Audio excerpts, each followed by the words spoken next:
Oui, nous sommes là dans le cadre d'un atelier national de partage d'expériences, de bonnes pratiques en matière de contrôle citoyen et de redevabilité.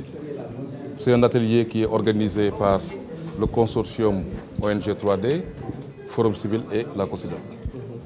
Simplement parce que nous considérons aujourd'hui que la société civile devrait travailler à se décloisonner, à faire en sorte évidemment qu'on puisse mutualiser nos intelligences, mutualiser nos moyens et nos ressources pour être plus efficaces dans les réponses aux défis liés au suivi des droits humains.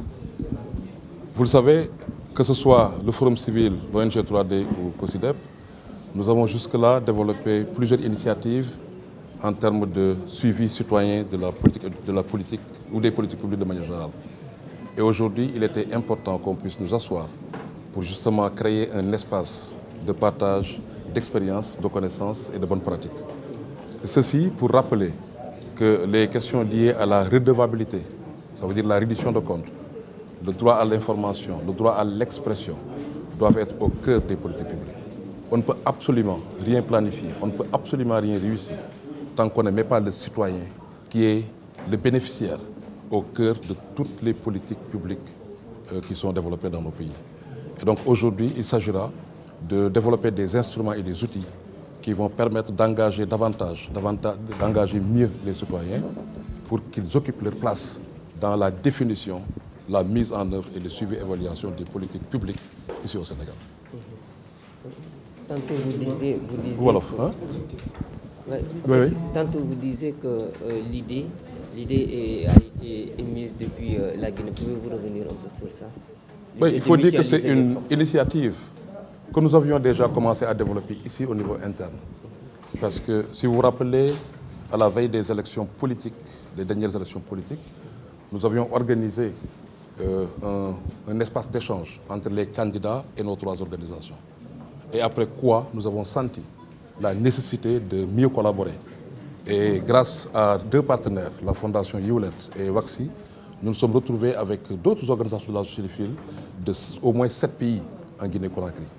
C'est là où nous avons aussi échangé et nous avions ensemble retenu que cette idée de développer un atelier qui nous permette d'avoir en tout cas un moment d'échange, d'expérience, parce que nous faisons d'excellentes choses, mais qui ne sont pas toujours valorisées, qui ne sont pas toujours mises en commun.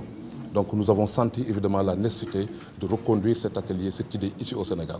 Et donc nous en profitons pour saluer nos partenaires que sont WACSI et la Fondation Hewlett, qui nous ont permis évidemment d'aller plus vite en organisant cet atelier pendant 2 jours, qui nous permettra aussi de développer des thématiques autour de panels, où vous avez ici presque toutes les ONG, une trentaine d'ONG, qui sont dans des secteurs différents, eau, assainissement, gouvernance, transparence, donc qui vont apprendre enfin à interagir. Parce que, je le disais tantôt, très souvent, nous de la société civile, nous demandons à nos États de se décloisonner, à nos États de faire en sorte qu'il y ait un meilleur commerce entre les ministères.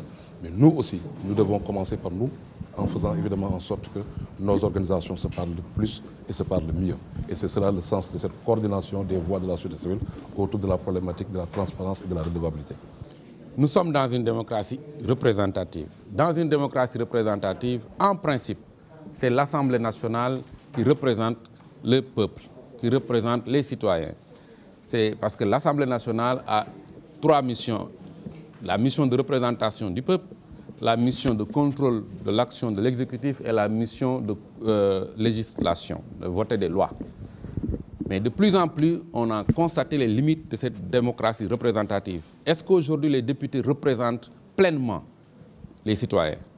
C'est ce qui fait naître des mouvements citoyens pour compléter l'action des députés en matière de contrôle, en matière de législation.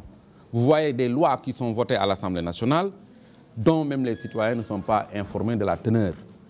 Et donc, c'est ça qui justifie l'action du contrôle citoyen.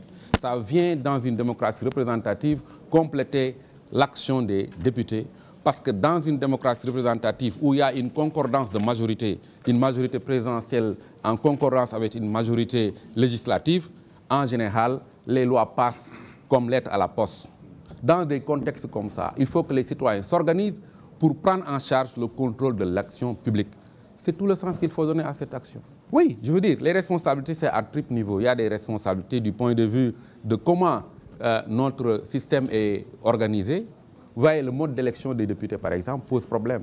Les citoyens n'ont pas une mainmise sur les députés qu'ils élisent. On est en train de corriger avec le mode d'élection des maires. Maintenant, c'est au suffrage universel direct. On doit arriver à ce que les députés soient élus au suffrage universel direct. En tout cas, les députés qui sont sur la liste proportionnelle, majoritaire au niveau des départements. Pour dire qu'on doit aller vers des réformes de ce genre pour que le citoyen ait une mainmise et plus de responsabilité dans la désignation de ses représentations, de ses représentants. Parce que dans une démocratie représentative, c'est justement ça les limites.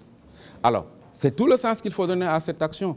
Les citoyens s'organisent pour que, en sus du contrôle par l'Assemblée de l'action publique, qu'il y ait un autre type de contrôle qui vient de façon neutre et équidistante.